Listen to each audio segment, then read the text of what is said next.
Criança nessa altura se aproveitam. Enquanto o pai diz não, a mãe diz sim, ou o contrário, as crianças acabam se aproveitando. Duas mulheres, várias personagens, uma história longe de ser mais uma. É uma história feita em 2021 e que conta o sucesso de várias formações realizadas pela rede de comunicadores Amigos da Criança. São, na verdade, intervenções que mudam vidas.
Caros internautas, sejam bem-vindos a mais um programa Foco na Saúde. Estamos a transmitir a partir da cidade de Maputo para o país e para o mundo. Trazemos, portanto, mais uma edição. Esta aqui é a primeira edição desta semana e trazemos, portanto, mais um tema de interesse social para que possa, portanto, trazer até si informações relevantes sobre, portanto, o nosso tema de hoje, que dentro em breve iremos aqui anunciar.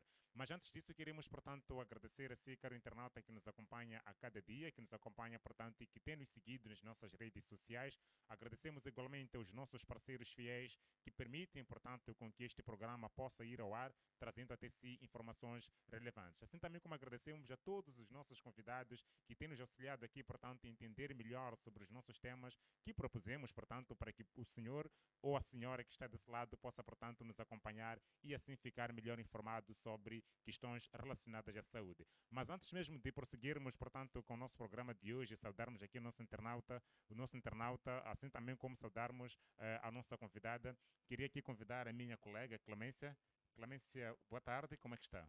Boa tarde, Isidro. Saudações, caros internautas. Mais uma vez estamos aí a invadir a sua telinha, ao seu telemóvel, que é para trazer mais um tema, como dizia o Isidro, de interesse público, não é? Mas antes mesmo de avançar, queria cumprimentar a todos vocês e dizer ao nosso muito obrigado pela vossa companhia, desde a primeira edição do programa até esta edição. Continuem nos fazendo companhia, pois nós trazemos sim vários e outros temas relativos à saúde pública, pois a nossa iniciativa está virada a isso, a saúde pública. Vamos destacando sim várias doenças, as suas causas, a sua prevenção, o seu tratamento e várias pesquisas e estudos feitos em volta do mesmo tema ou da mesma temática. Como dizia igualmente o Isidro, nós trazemos profissionais de saúde que nos ajudam a compreender de forma profunda, de forma explicativa, sobre vários conceitos, sobre vários temas que nós trazemos para hoje. E para esta edição não falha a regra. Como sempre, trazemos um especialista que nos ajuda a compreender sobre o tema do dia. E para hoje nós trazemos como tema assim que é transtornos mentais associados à epilepsia. Este tema que é pouco falado, mas é de interesse público, pois tem afetado a muitos moçambicanos, não só a nível mundial. Então, nesta edição, nós traremos mais incidências em volta deste tema. Mas antes de avançarmos a saudação aqui à nossa convidada, quero sim agradecer a você, caro internauta, e igualmente pedir para que possa acompanhar as nossas redes sociais. Falo sim do Facebook, a YouTube, LinkedIn, Twitter. Para além do programa Foco na Saúde, você poderá sim inteirar-se sobre vários outros assuntos que nós disponibilizamos a cada dia para todos vocês. Aos nossos parceiros fiéis, falo sim do Ministério da Saúde, do Serviço de Saúde da cidade de Maputo, a ABM Consultorias de Serviços e a Faculdade de Medicina da Universidade Eduardo Mondlane. Vai o nosso abraço caloroso pelo vosso suporte, pela vossa companhia, para que haja assim a concretização, a materialização deste que é o nosso programa baseado em evidências. Agora sim, Isidro, podemos avançar para o nosso programa, ou seja, para a conversa, cumprimentando sim a nossa convidada, ela sim responde pelo nome de Virgínia José Albino, que vai nos ajudar nesta edição a compreender melhor sobre transtornos mentais associados à epilepsia. Doutora, sinta-se à vontade, cumprimento os nossos internautas e o pessoal lá de casa. Muito obrigada a Aurélia Botes, obrigada ao Mier que me confiou para vir aqui falar de transtornos mentais associados à epilepsia.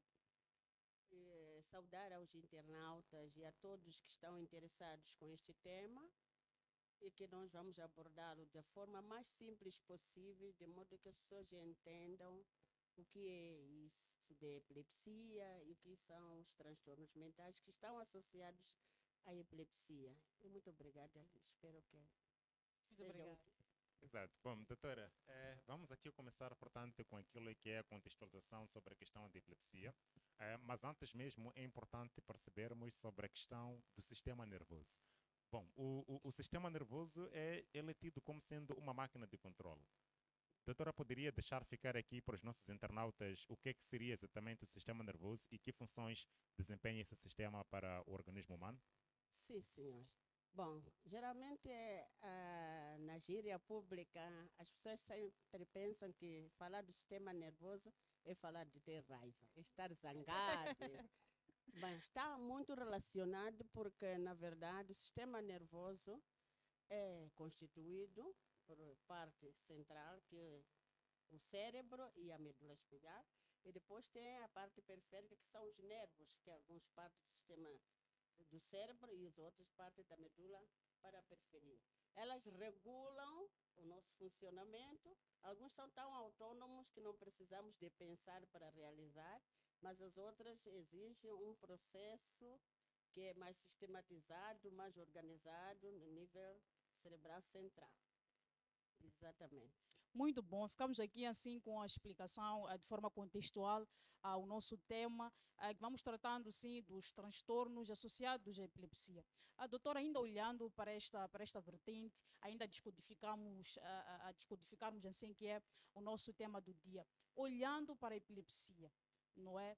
Geralmente temos este conceito, mas não simplificado, não compreendido da forma como devia ser compreendido para podermos olhar para os seus impactos negativos a esta doença. Olhando para este conceito de epilepsia, geralmente associamos a neurologia, associamos a psiquiatria.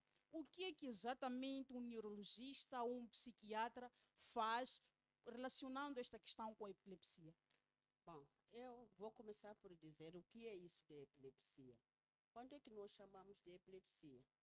A maior parte das vezes, a epilepsia está sempre associada a convulsões, que são movimentos paroxísticos, né? Generalizados, às vezes são tônico-clônicos, às vezes são focalizados. Focalizados quer dizer, ou afeta um membro ou uma certa região, que isto advém de uma descarga neurológica a nível cerebral. E para se classificar como epilepsia, não basta uma crise, pelo menos duas crises, e que não tenham uma causa provocada, do tipo febre, trauma, ou algo, por exemplo, alteração metabólica. Quando falo de alteração metabólica, por exemplo, a descompensação da glicemia, que também pode levar a convulsões.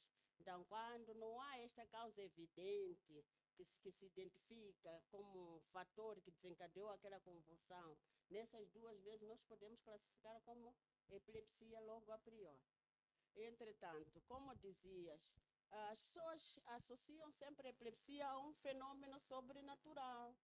E principalmente quando acontece de repente, ou numa situação em que estão em convívios, que pode ser numa festa e do nada acontece, a gente associa isso a fenômenos sobrenaturais ou espirituais.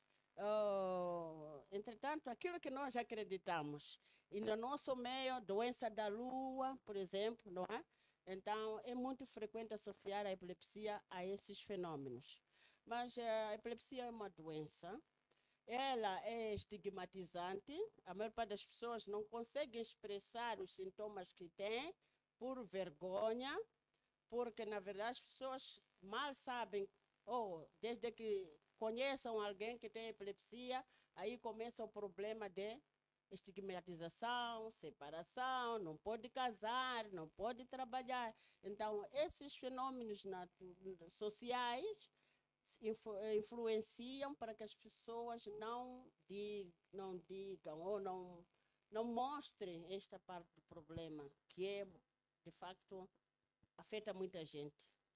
Ao longo da explicação da doutora, fui percebendo que falou da questão das convulsões. Geralmente, quando falamos de epilepsia, temos este fator das convulsões. E geralmente confundimos as convulsões e a própria epilepsia. Qual é que seria a diferença assim, que é existente entre essas convulsões e a epilepsia como tal? É assim, em termos gerais, as epilepsias mais conhecidas no mundo e que são muito estigmatizantes são as que cursam com convulsões. Quase que todas cursam com convulsões. Quase que todas, aquelas que todo mundo teme, são as que cursam com convulsões. Então, essas convulsões, tônico-clônico, significa o quê? Tônicos é a pessoa tem movimentos rígidos, às vezes flácidos, de vai e vem, e pode cursar com perda de consciência, queda, e às vezes, por fim, existe aquele mecanismo de relaxamento dos esfínteres, pode ser esfíncter anal ou vesical, que termina com a eliminação do conteúdo, se for urina, ou gases, ou fezes, não é? Por causa desse fenômeno, quando isto acontece, as pessoas ficam com mais medo de entrar em contato, até de ajudar o doente, por medo de se contagiar, porque acreditam que, estando perto, podem ficar contaminados. O que não constitui a verdade. O que não é verdade. O que não é verdade. E dizias que qual é a diferença entre convulsões? Às vezes as pessoas podem ter um episódio de convulsões de causa conhecida. E não implica que basta ter aquela crise convulsiva, já é epilético. Pode ter uma causa conhecida que tem que ser estudada e que depois tratada essa causa, provavelmente a pessoa não volta a ter crise convulsiva. Mas se repete, como eu dizia, pelo menos 2 vezes, em um período determinado, entre 6 meses, aí já começa-se a pensar na possibilidade de ser uma epilepsia, porque a epilepsia geralmente é uma doença crônica. Exato. Bom, doutora, ficou aqui então essa explicação que dá para perceber, portanto, que a epilepsia, quando nós temos a repetição, e pode se caracterizar, portanto, por episódios repetitivos, portanto, de convulsões que podem ser focais, assim também como generalizadas, que a doutora aqui esteve a referenciar.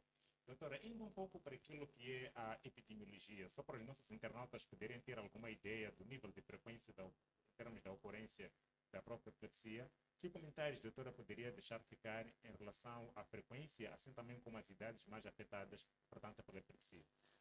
Bom, estudos mostram que, a nível mundial, cerca de 50 milhões de pessoas são afetadas por epilepsia. Dentre eles, 40 milhões estão nos países em vias de desenvolvimento. E a epilepsia afeta qualquer pessoa em qualquer idade, independentemente do sexo, de raça, de nível cultural ou socioeconômico. Então, e as causas para que isso aconteça são várias. Nos países subdesenvolvidos, associam muito a epilepsia a doenças parasitárias. E no nosso meio, o que mais se estudou foi a neurocisticercose, que é a causa mais estudada e mais frequente de epilepsia. E nós fazemos parte dos países em via de desenvolvimento. E isto tem implicações, quer sociais, quer econômicos, porque as pessoas com epilepsia, existem até leis que as impedem de casar, as impedem de trabalhar. Então, esses fenômenos fazem com que as pessoas com epilepsia sejam muito estigmatizadas e não só disso resulte perturbações, aquilo que estamos a dizer, transtornos mentais, que estejam associados a essa epilepsia. Porque só a epilepsia já é um problema. E sendo um problema, traz consigo consequências psicológicas. E essas consequências psicológicas vão evoluir para uma doença mental. Por exemplo, a depressão, que é a mais frequente, que está associada a vários fatores, para além dos fatores endógenos, que são próprios da própria epilepsia, mas os fatores sociais à volta, desde os seus familiares, os amigos, e o estigma, já cria este problema. Mas, para além disso, a epilepsia, por si só, na maneira como ela cursa, pode manifestar-se de vários outros fenômenos psicológicos. Para além da própria depressão, pode haver mania, pode haver hipomania, pode evoluir até psicoses. Então, quando falo de psicose, é que o indivíduo com epilepsia tem 3 fenômenos mais frequentes.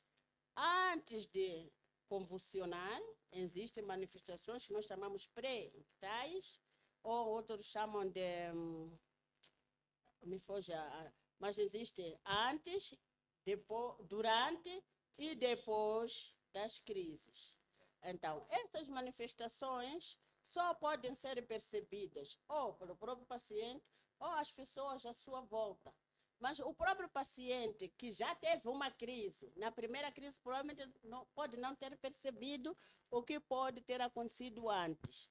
Mas à medida que vão se repetindo, ele começa a perceber que existem fenômenos antes de ter a queda ou antes de ter a crise que fazem com que ele perceba que provavelmente agora vou ter a crise. Doutora explicava no início, por exemplo, na contextualização, Sim. que a epilepsia é uma doença crônica. E sabemos que a cronicidade das doenças agrava em certos casos. Olhando para esta vertente de ser uma doença crônica, qual é que seria a complexidade da epilepsia na vida de um indivíduo? Mas antes de responder a esta questão, vamos cumprir sim os nossos compromissos comerciais e nos voltamos dentro de instantes para mais incidências, para mais abordagem em volta deste tema do dia. Tal como eu dizia no início, é um tema pertinente, é um tema que pouco tem se falado, mas é de grande interesse público. Então, nós voltamos na segunda parte para trazer mais incidências, mais abordagem, mais contextualização daquilo que é o nosso tema do dia, a qual nos especificamos ou detalhamos melhor sobre transtornos associados à epilepsia. Então, não saia daí, continue nos acompanhando, pois nós voltamos dentro de instantes. Até já.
Caros internautas, voltamos então para o segundo bloco do nosso programa Foco na Saúde, teu programa baseado em evidências, num dia em que nós recebemos a doutora Virgínia José Albino, ela que é médica psiquiatra em serviço ao Hospital Central de Quelimane, e que no dia de hoje, portanto, encontra-se conosco para trazer até si incidências relacionadas com a epilepsia, assim também como os transtornos mentais relacionados, portanto, a esta doença. Agradecemos a si, caro internauta, que está desse lado nos acompanhando e que continue nos acompanhando. Não deixe de nos seguir, assim também como compartilhar as nossas redes sociais com seus amigos, seus familiares, entre outros, para que todos nós possamos, portanto, ter acesso a esta informação que os nossos especialistas trazem até nós sobre diversas temáticas de saúde relacionadas, portanto, à saúde pública. Conforme nós saímos, portanto, com uma pergunta, vou deixar aqui a minha colega Clemência, ela já vinha colocando uma pergunta para a nossa convidada. Clemência, Estamos de volta, sim, Isidro, para a segunda parte do nosso programa Foco na Saúde, o seu programa baseado em evidências. É aqui onde você tem atualização de vários assuntos relativos à saúde pública. Então, não saia daí, continue conosco, pois nós trazemos muitas informações, muito conhecimento em volta da saúde pública e trazemos profissionais confiáveis e que podem trazer, assim, várias incidências, várias contextualizações daquilo que é a saúde pública. E para esta edição, como dizia o Isidro, não falha a regra. Trazemos a doutora Virgínia Albino, ela que sim presta serviços ao Hospital Central de Quelimane. Ela que é médica psiquiatra. E nesta edição, falando sim dos transtornos assim, que mentais associados à epilepsia, ela nos ajuda a compreender melhor de forma profunda sobre este tema. Ao sair ao intervalo, nós apresentávamos uma questão à doutora doutora, relacionado sim à complexidade da epilepsia por ser uma doença crônica. Geralmente, quando as doenças são crônicas, existe aquela complexidade em conter, em controlar a própria doença, e não falha a regra para a epilepsia. Olhando para a cronicidade desta doença, qual é que seria a complexidade da mesma quando o indivíduo é acometido por ela? Bom, eu já tinha começado a falar de como a epilepsia se manifesta. E quando falamos de cronicidade, significa que se o indivíduo não for tratado previamente, imagina, começou com as crises e não se estudou, a causa não se tratou, ela vai evoluir para uma cronicidade. Mas muitas vezes, se essa doença é controlada a tempo, o indivíduo também pode evoluir para uma cura. Cura-se a epilepsia. Cura-se, é tratável, não é contagiosa. A própria epilepsia não é contagiosa. Pode ter causas contagiosas. Por exemplo, as causas contagiosas, se o indivíduo começa com quadro de epilepsia depois de uma infecção por HIV, por exemplo. E como HIV também atinge o sistema nervoso e vai afetar o nível cerebral, dependendo da zona onde está afetada, as crises podem ser diferentes de pessoa para pessoa, ok? Então, como o cérebro é complexo, então, cada zona afetada, e como cada zona tem a sua função, as crises vão ser diferentes de pessoas para pessoas. Há crises convulsivas ou epiléticas que não são convulsivas, que se caracterizam com alteração de comportamento. Um comportamento ou agressivo, ou um comportamento depressivo, em que o indivíduo se isola, e que isso é frequente e é periódico, e as pessoas acabam dizendo, epa, ele é assim, de vez em quando, ou quando a lua está sanitária, para se estudar. E aí entra a questão também das pessoas com esta epilepsia aderirem às unidades sanitárias ou aos centros de saúde, porque às vezes ficamos com aquela consciência de não, como a doutora dizia, só pode ser o problema de lua, só pode ser aquilo. E acabamos presumindo e vamos agravando. E por vezes, em algumas doenças, o diagnóstico precoce inibe, não é, a complexidade de certas doenças. Exatamente. A epilepsia não foge da regra. Como eu dizia, as causas são várias, mas das causas mais conhecidas e que são tratáveis são as parasitárias. Nosso meio é tratável a epilepsia. Mas o que faz com que as pessoas se tornem crônicos é exatamente a crença de que deve ser culturalmente aceite como doença da lua. Então, com a medicação tradicional, e vai melhorar. E, aliás, lá em casa até sabem que as crianças que são acometidas por essas patologias ou por essa doença, têm períodos em que elas estão alteradas, ou estão mais agressivas, ou mais irritadas, ou mais choronas, não sei como posso caracterizar assim, mas há uma característica que a criança vai regularmente apresentando e nós sempre associamos à lua. E às vezes tem febre. E se tem febre é porque há uma causa biológica que é preciso levar ao hospital para que seja tratada. Às vezes pode não evoluir para uma convulsão, mas existem crianças que frequentemente ficam ou estão na mesa, de repente apagam, mas depois voltam, não convulsionam. Isso chamam-se crises da ausência, mas que com o tempo, dependendo da afecção e da área onde está a acontecer a descarga neuronal, e à medida que vai aprofundando, ela pode, a posteriori, evoluir para uma convulsão, mas fazem parte dos quadros de epilepsia. Isso é em crianças. Em adultos também acontece. Existem pessoas que provavelmente são epiléticas, mas por causa de todos aqueles fenômenos que nós já conhecemos, sociais, que estigmatizam indivíduos com epilepsia, elas não vão manifestar ou aproximável. alteração do humor frequente. Humor, quer dizer, de repente está muito feliz e por algum momento está triste ou de repente está a chorar e depois pergunta o que é que se passa. Não se passa nada, estou bem. Isso já são perturbações mentais, são as tais perturbações mentais associadas ou não à epilepsia, entre aspas. Porque para se determinar é preciso que se faça uma história clínica bem detalhada, que se busca se existem antecedentes. Por quê? Não se evolui daqui para aqui. Pode haver antecedentes familiares em que um dos parentes já tinha esse comportamento. Exatamente. E na família dizem, ele é como avô. O pai também era assim. Quando chegasse a lua, não sei quantos, depois caía. Às vezes eu ficava triste, isolava-se. Mas quando cai e convulsiona e faz tudo aquilo que eu estava a falar, relaxamento dos esfínteres, todo mundo se preocupa, porque é uma epilepsia evidente, todo mundo já sabe que tem epilepsia.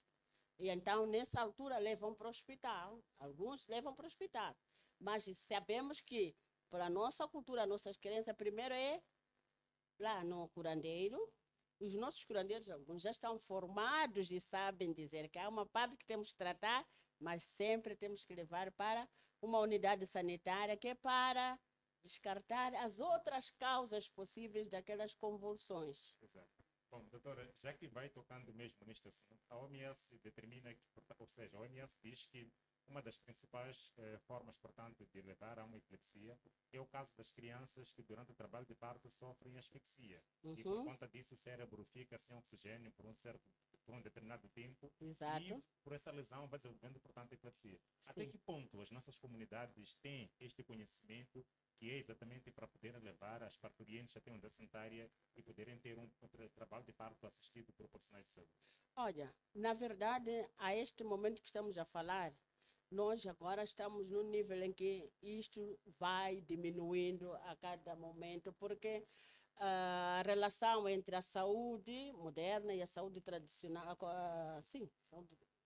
medicina tradicional, já é uma conexão que não tem agora volta, porque todo mundo está sendo capacitado, de modo que percebam que o atraso aí para a maternidade ou o atraso do trabalho de parto tem consequências não só imediatas, mas futuras naquela criança que vai nascer.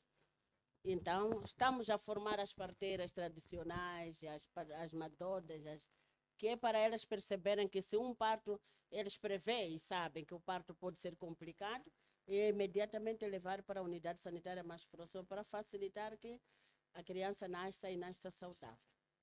Estamos, portanto, nas incidências aqui com a doutora Virgínia Albino, ela que é médica psiquiatra, e nos traz, portanto, o tema relacionado, portanto, aos transtornos mentais que se relacionam com a epilepsia, assim que é, e que vamos aqui, portanto, nesta conversa com ela, percebendo com mais detalhes, portanto, sobre a questão da epilepsia. Doutora, vamos ter que cumprir com os nossos compromissos comerciais. Voltamos dentro em breve. Daqui a pouco a doutora poderá trazer até si um resumo sobre os principais aspectos a tomar em consideração, portanto, para que possa se considerar como uma epilepsia, assim também como a doutora poderá nos explicar como é que se chega a um diagnóstico efetivo da epilepsia. Fica ali ligado deste lado, voltamos dentro em breve para seguirmos, portanto, com essas incidências aqui com a nossa convidada do dia, a doutora Virgínia Albino, ela que é médica psiquiatra, e estamos a falar, portanto, dos transtornos mentais relacionados com a epilepsia. Até já. Até já.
caros internautas, voltamos sim para esta parte do nosso programa, a qual nos alegramos imenso por trazer este tema do dia, transtornos mentais associados à epilepsia, e trazemos uma convidada especial, ela que responde pelo nome de Virgínia José Albino, ela que pertence sim ao Hospital Central de Quilimane. Ela nesta edição, como vinhamos dizendo, nos ajuda a compreender melhor e de forma profunda sobre este tema, que como dizíamos na contextualização, na introdução do nosso programa, é um tema pouco falado na nossa sociedade, mas tem acometido várias pessoas no nosso meio, não só a nível mundial. Então nós nos agradamos imenso por trazer este tema para todos vocês. Tivemos falando no primeiro bloco e no segundo bloco do nosso programa sobre questões relativas ao quadro conceitual, ao sistema nervoso, mencionamos ainda a questão do conceito da epilepsia, destacamos igualmente a etiologia da epilepsia, destacamos igualmente a sua tipologia como tal,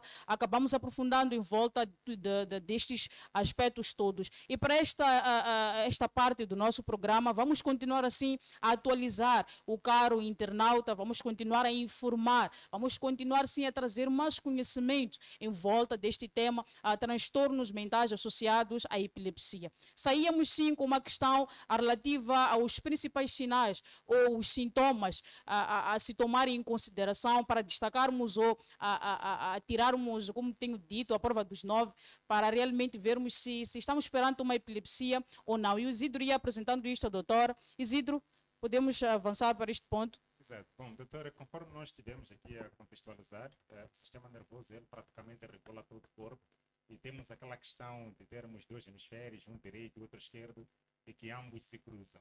É uma dinâmica que só mesmo o pessoal da medicina é que entende melhor em termos do funcionamento do próprio corpo. Mas olhando para aquilo, portanto, que é o quadro clínico de uma epilepsia, a doutora já esteve aqui, portanto, a referenciar que pode se manifestar de diversas formas. Exato. Quais é que seriam as principais formas de manifestação que podem levar, portanto, a se chegar à suspeita para posterior diagnóstico de uma epilepsia? Bom, eu vou aqui debruçar-me dos sintomas mais frequentes.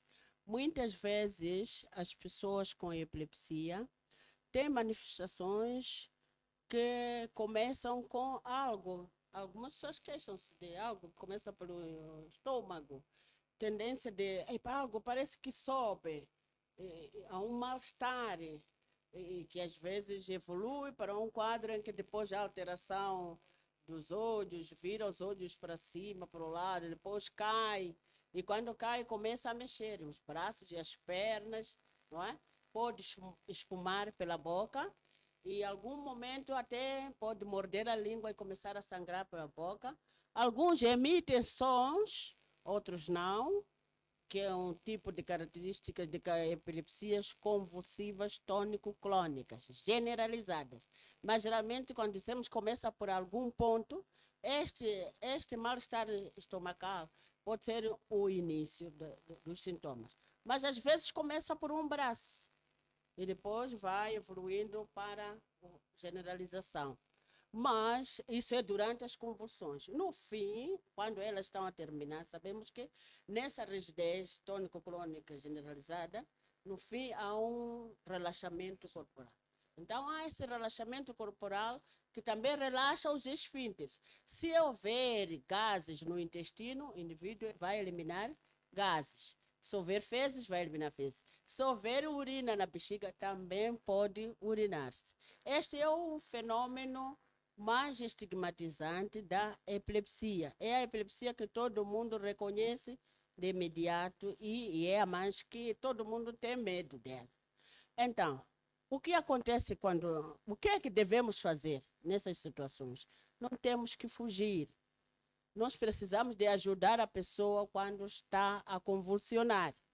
Nesta fase em que o indivíduo já caiu, nós temos que olhar o que está à volta, porque o que pode perigar não é a crise convulsiva, são os fatores ambientais do sítio onde vai cair. Pode ter lesões associadas àquela queda, não é? Se estiver perto de instrumentos, temos que afastar. Não precisamos imobilizar a pessoa, pegar para não convulsionar, não. Afastamos tudo que estiver por perto deixamos que a pessoa convulsione, não podemos dar água, tipo dar água para beber, porque se calhar naquele momento está a convulsionar, ou pegar objetos ou pano para pôr a morder. Alguns dizem que é para evitar a mordedura. Não podemos fazer, não devemos fazer. O que temos que fazer é aproximar e, se possível, virar na posição lateral, que é para evitar que aquelas secreções que estão a sair durante a convulsão sejam, não engolidas, mas podem ser aspiradas e provocar asfixia, e isso é que pode causar a morte do paciente. Não devemos ter medo, porque a epilepsia não é contagiosa. Depois dessa crise terminar, se alguém presenciar, é melhor que depois disso levemos a pessoa para o hospital. Mas existem condições, porque se a pessoa diz que eu já tenho tido convulsões, e geralmente é assim, provavelmente não seja imperioso. Mas se é primeira crise, é imperioso e é uma emergência médica. Tem que levar para o hospital para que seja estudada esse caso. Doutora, olhando para a especialidade desta doença, Sim. é preciso que se passem por exames especiais para que tenhamos um diagnóstico efetivo. Como é que é feito este diagnóstico, olhando para os exames especiais que são feitos? Em princípio, os exames para diagnóstico de epilepsia são exames de nível cerebral, que é o eletroencefalograma. Mas não são sempre conclusivos. Mas sempre, primeiro, temos que fazer um exame geral, buscando todas as causas possíveis que levam a um quadro de epilepsia. Porque as causas para o indivíduo começar a convulsionar podem ser, até pode começar depois de uma bebedeira. Vou dizer isso, essa linguagem é mais vulgar, não é? Mais simples, O indivíduo bebeu tanto que não comeu e depois entra em coma alcoólico. Ao passar do coma, pode convulsionar.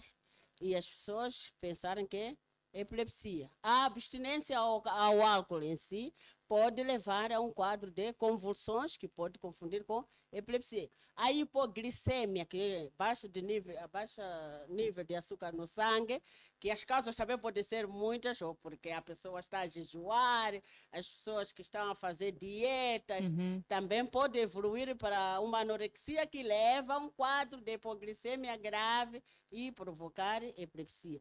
Os diabéticos também convulsionam. Os AVCs, que são acidentes vasculares cerebrais, podem começar por um quadro convulsivo, por causa de uma isquemia cerebral ou uma hemorragia cerebral que afetou o cérebro. Então, naquela área, dependendo de como é que está sendo afetado, provocar convulsões. Então, temos que descartar todas essas causas possíveis, até depois fazermos um eletrocefalograma para localizar o sítio onde provavelmente está a acontecer aquela descarga. Não quero esquecer também os traumas crânioencefálicos, acidentes que batem com a cabeça.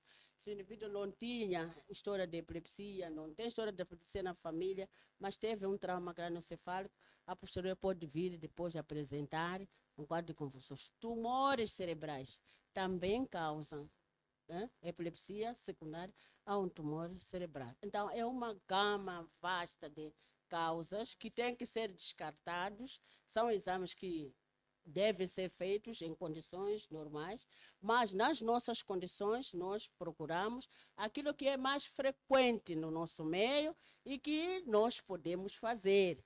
Em situações em que não podemos já encaminhar para outros níveis onde há condições para diagnóstico. Certo. Bom, doutora, estamos cientes que alguns exames, como o caso do eletroencefalograma, as tomografias computarizadas, ressonâncias magnéticas, Sim. não estão, portanto, à disposição de muitas unidades sanitárias a nível do país, com Exato. exceção das unidades sanitárias de nível quaternário, que são os centrais, e assim também como pode a nível de algumas clínicas especiais. Portanto, estamos cientes que temos este nível de limitação, tendo em conta a extensão do nosso país. Mas a doutora esteve aqui a falar de alguns diagnósticos diferenciais que podem ser apontados, portanto, em caso, portanto, de convulsões, onde esteve a referenciar questões metabólicas, questões traumáticas e quantas questões infecciosas. causas infecciosas que também podem levar, portanto, a um quadro convulsivo, só para os nossos internautas também ficarem dentro do assunto, que também existe essa possibilidade. Sim, eu dizia logo no princípio que no nosso meio fala-se da neurocisticercose cerebral, mas existem as causas infecciosas por malária. Malária cerebral pode cursar e evoluir para uma epilepsia, se não for tratada a tempo aliás, mesmo depois de tratar a malária, se não olharmos para a parte da afecção cerebral, que é preciso administrar os antiepiléticos, então o indivíduo pode voltar a ter crises porque se causou lesão e que essa lesão, para estabilizar, precisa dos medicamentos antiepiléticos. Então, existem situações das meningites virais, que também são infecciosas, ou meningites bacterianas, né? Que também são tratáveis. Então, o diagnóstico precoce sempre é importante para que a gente não evolua para um caso de cronicidade. Doutora, quando explicava a correlação à última questão que nós apresentávamos, antes mesmo do Isidro colocar, referenciava a algumas doenças que estão diretamente ligadas àquilo que é o cérebro, a neurologia. Neste caso, o AVC, foi mencionado também a questão da hipertensão, que está diretamente ligada a esta questão do cérebro. Olhando para estas doenças, existiriam outras dentro deste contexto que estariam relacionadas à epilepsia, à gravidade da epilepsia, porque geralmente temos estas doenças e ficamos naquela de não, só temos estas, não é? E não olhamos muito para os sintomas, para os sinais que nos aparecem, e por vezes estas doenças, o AVC e a hipertensão, vão agravando a própria epilepsia. Existem estes casos, e se existem, como é que as unidades sanitárias, os hospitais, têm lidado em termos de acompanhamento a estas pessoas?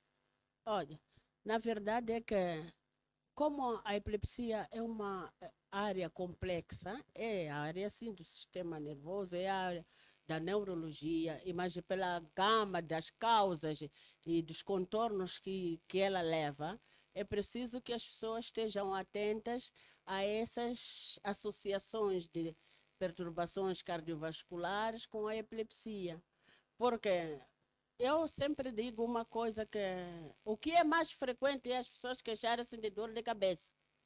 E o que depois, a seguir, fazemos é tomar paracetamol. Mas a dor de cabeça é uma doença, é um sintoma, pode significar muita coisa por trás disso. Então, sempre é bom aproximar-se ao centro de saúde. Também acredite que os nossos centros de saúde estão preparados, mas por causa do avalanche de pessoal, provavelmente não se tenha a chance de pesquisar ao fundo de por que aquela dor de cabeça não passa. Não passa a dor de cabeça. Então, existem perturbações que também confundem com a epilepsia. Por exemplo, as situações de conversão. Eu estava a dizer que uma das causas de epilepsia são psicológicas ou psicogênicas. Os indivíduos em conflitos sociais podem desenvolver um quadro que pode confundir com uma epilepsia, não é? Desmaios, não é? Já vimos falar de casos de histerias, não é? E conflitos podem levar ao indivíduo a um quadro que pode confundir com a epilepsia. Mas o diagnóstico diferencial sempre será feito por um técnico de saúde. Bom, doutora, olhando também para aquilo, portanto, que são os principais pilares e que devem ser respeitados, portanto, no tratamento da própria epilepsia, quais é que seriam as bases que os médicos recomendam para que possa, portanto, se fazer o seguimento no sentido de controlar casos de epilepsia? Bom, no nosso meio agora temos disponível medicamentos para tratamento de epilepsia. Desde que se diagnostique a epilepsia, independente da causa, tem antiepiléticos que vão atuar no nível do sistema nervoso, lá no cérebro, para estabilizar aquela lesão que está a provocar descargas e que depois pode levar a convulsões ou alteração, dependendo da área que está sendo afetada. Então, se nós estamos perante uma situação de casos com convulsões repetitivas, independente da causa, é preciso usar os antiepiléticos para tratar essa epilepsia. disponíveis, medicamentos disponíveis, nós temos. Tenho que dizer os fármacos. Precisam saber? Não precisamente. Ok. Então, mas não precisam de fazer não, a automedicação é muito perigosa porque podem estar a mascarar uma doença grave sem primeiro saber o que é que está por baixo daquelas convulsões. Qual é o procedimento que deve ser seguido? Exatamente, porque algumas epilepsias até exigem cirurgias. Então é preciso sempre correr para a unidade sanitária. Doutora falava no início, chamou-me a atenção com relação aos cuidados que nós temos que ter, nós como pessoas que rodeiam as pessoas epilépticas, olhando para elas em específico. Quais é que são ou quais é que seriam os principais cuidados que elas mesmas devem ter, olhando para alguns fatores ou alguns aspectos, por exemplo, a altura, a questão do fogo, outros aspectos sociais que estão ao redor destas pessoas. Qual é o comentário que a doutora poderia deixar aos cuidados adicionais que essas pessoas devem ter? Okay. As pessoas com epilepsia, principalmente aquelas que já desenvolvem as crises, algumas sabem que não podem estar a luz intensa, não podem estar expostas à luz intensa. Por exemplo, as luzes, como chama? Aquelas de tipo de... por exemplo, boate. Não é? Aquelas discoteca, não sei quê. Discotecas e não sei o quê. Essas luzes podem desencadear crises.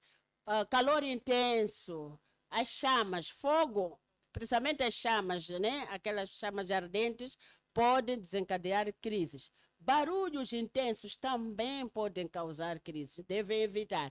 Alturas, evita-se alturas porque se tiver crise no indivíduo numa altura alta e cair dali, o perigo é muito maior. Então, é preciso evitar.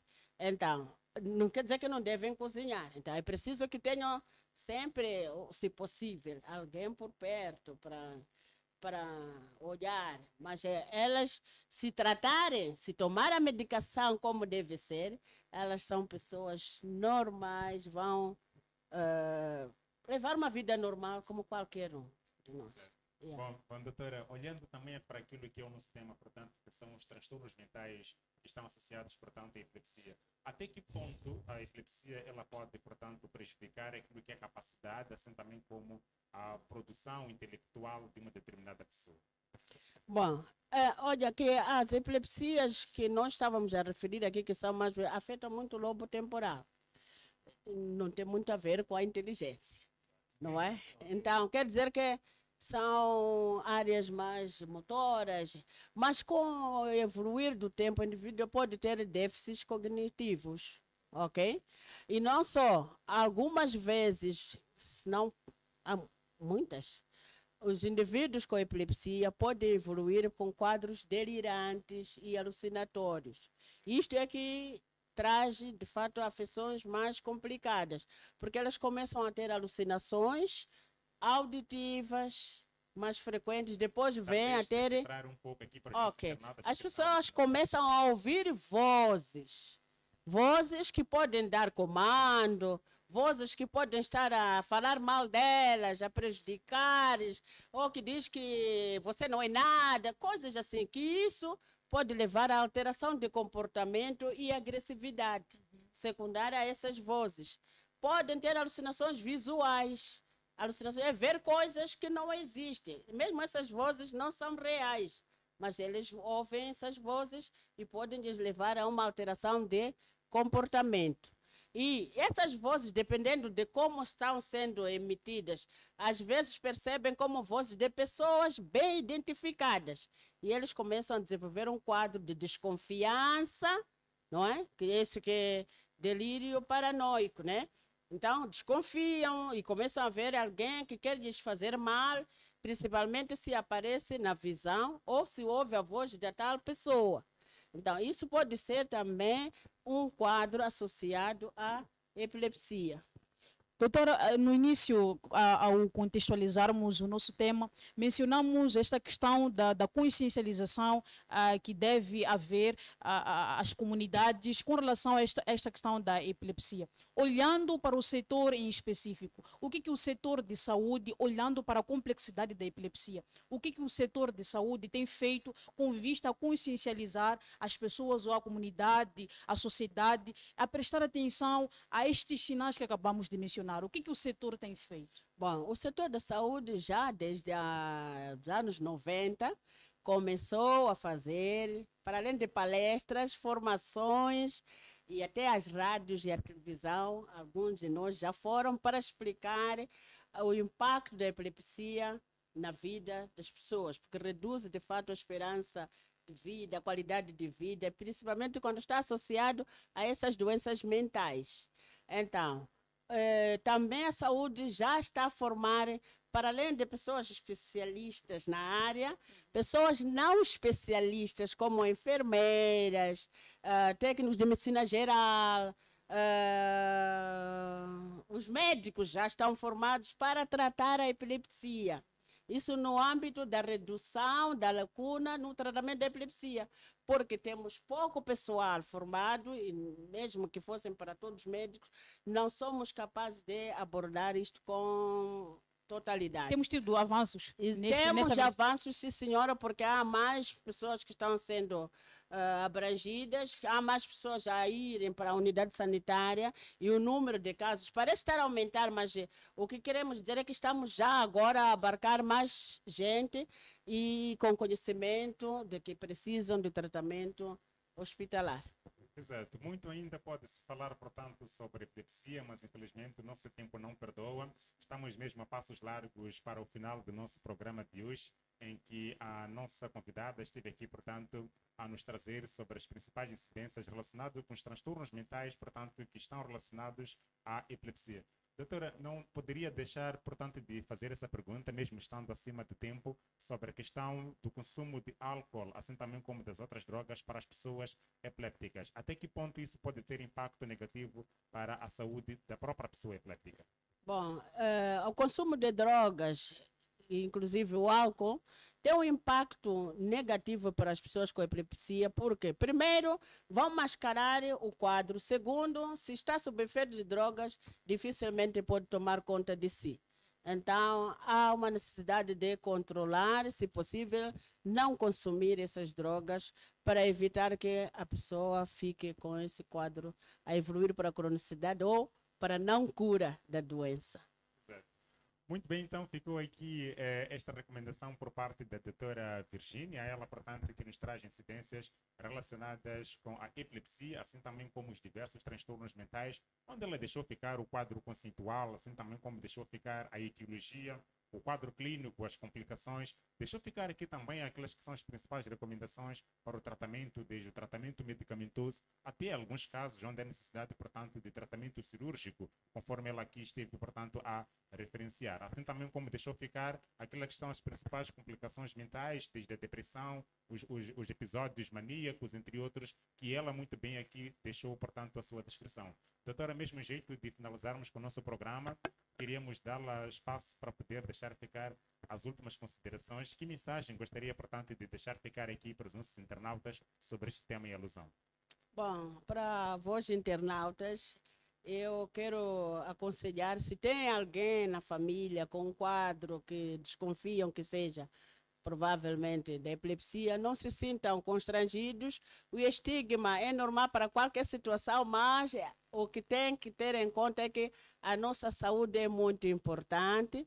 Vamos aproximar a unidade sanitária mais próxima e vamos pedir para que nos atendam e exponham os problemas que têm, porque nós estamos disponíveis em quase todas as unidades sanitárias. Tem algum técnico de saúde mental, que sei que tem medo de ouvir falar de saúde mental, mas é importante ter uma saúde mental, porque sem ela nada podemos e precisamos de nos cuidar. Sem ela alguma coisa falta, tal como dizia a doutora Virgínia José Albino, a nossa convidada especial para esta edição de terça-feira, a primeira edição da semana, do seu programa baseado em evidências. Infelizmente, o programa já está mesmo no seu finalzinho, mas nós temos promessa de voltar numa próxima ocasião, ou seja, sexta-feira, com mais uma edição, mais um tema, mais um convidado, tudo isso de forma especial. Mas antes mesmo de concluirmos o nosso programa, eu não quero passar a mesma a vergonha, ou mesmo constrangimento, que da outra edição que nós tivemos aqui um convidado e não demos espaço para deixar as últimas considerações em termos de beijinhos, abraços. Então, quando saímos lá, não é? Então o nosso convidado disse, não, porque vocês não me deram espaço, eu não volto mais. Então, para não corrermos o mesmo risco com a doutora Virgínia, nós deixamos esse espaço que é para mandar os seus beijinhos, agradecimentos e abraços lá para casa. Fique à vontade. Bom, eu, em primeiro lugar, quero agradecer a minha mãe, que não pode estar a me ver, mas ela é muito importante para mim. Agradecer ao meu esposo, meus filhos, e agradecer especialmente à doutora Lídia, à doutora Emília, a minha professora, que me deram essa chance de vir para aqui e falar da epilepsia, mas ainda estou sedenta porque sei que não falei tudo e gostaria de falar tudo, o que não é possível neste programa, mas espero voltar sim. Vai voltar sim, pois nós teremos mais edições que vão abordar sobre este tema epilepsia. Como dizia, foi só uma parte, só foi um cheirinho só. Então nós vamos trazer nas próximas edições, com certeza iremos convidar a doutora Virgínia, pois nos agradamos imenso pela explicação que deu. Foi uma explicação excelente, pontual, pertinente. Então quero crer que não só nós, como o Foco na Saúde, como a Ariela, gostamos, mas a todos os internautas que estiveram a acompanhar o nosso programa também estiveram satisfeitos, assim que é com a explicação. Mas agora é o momento de nós nos despedirmos, assim que é dos nossos internautas, aqueles que nos acompanham fielmente aqui no nosso programa Foco na Saúde. Nós voltamos na sexta-feira com mais uma edição, com mais um tema, com mais um convidado especial. Não esquecendo, claro, de agradecer aos nossos parceiros fiéis, o Serviço de Saúde da cidade de Maputo, o Ministério da Saúde, igualmente a Faculdade de Medicina da Universidade Eduardo Mondlane e a ABM Consultorias. A você que quer fazer parte deste grupo de parceiros, está aberta a sessão, pode sim apoiar este programa Foco na Saúde, pode suportar sim este programa com aquilo que puder. E nós agradecemos imenso, pois são conhecimentos, são saberes que serão divulgados para todo o público moçambicano e não só a nível mundial. Isidro, vamos nos despedir? Exatamente, caros internautas. Voltamos dentro em breve, sexta-feira, para a próxima edição. Tchau! Até já!